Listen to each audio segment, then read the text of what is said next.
Every year, on March 8, the world pauses to celebrate International Women's Day. This is a day set aside by the United Nations for the recognition of women's rights and struggles across the world. But for many Nigerian women, this day comes and goes like any other. Their struggles unseen, their voices unheard. Struggle is actually real, though. Like waking up in the morning to go out to hustle for your daily bread. And I would say it's actually coping, though, but not because of the economic issues at ground and everything. These are the unsung women of Nigeria, the market traders, the roadside food vendors, the farmers, the house helps, women whose silent sufferings are woven into the fabric of everyday life. Their fight isn't for celebration, it is for survival. Now, as a girl, sometimes you like feeling, you like expressing yourself. Some people like, yeah, but this is a boy that you can experience, you can talk as you want. But as a girl, you mind the way you talk, and there's some points that you don't need to talk.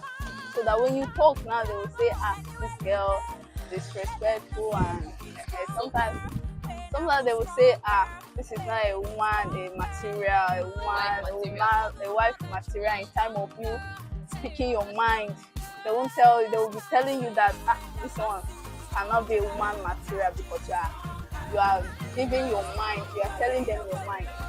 As the 2025 International Women's Day theme calls us to accelerate action, their stories demand our attention. At the current rate of progress, global gender parity won't be achieved until 2158, 5 generations from now. This is according to data from the World Economic Forum. These women can't wait that long. So one particular barrier I think women face is gender bias and the stereotypes that exist in the community in terms of being a woman. Most times they think women should either be just in the kitchen or these very traditional roles that are very outdated and honestly need to stop. Their reality reflects the larger story of countless women across Nigeria, burdened by poverty, limited opportunities, and systemic neglect.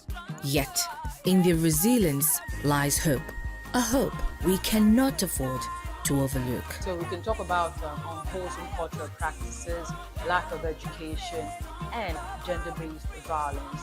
And some of the things that we can do to deal with these issues is by saying to us that we have policies implemented, and not just implemented, but we see that they are carried out to the latter, so that we end up having an environment, a society where women feel safe, where they feel that they can be heard, and whatever complaints that they come with, it can be dealt with seriously.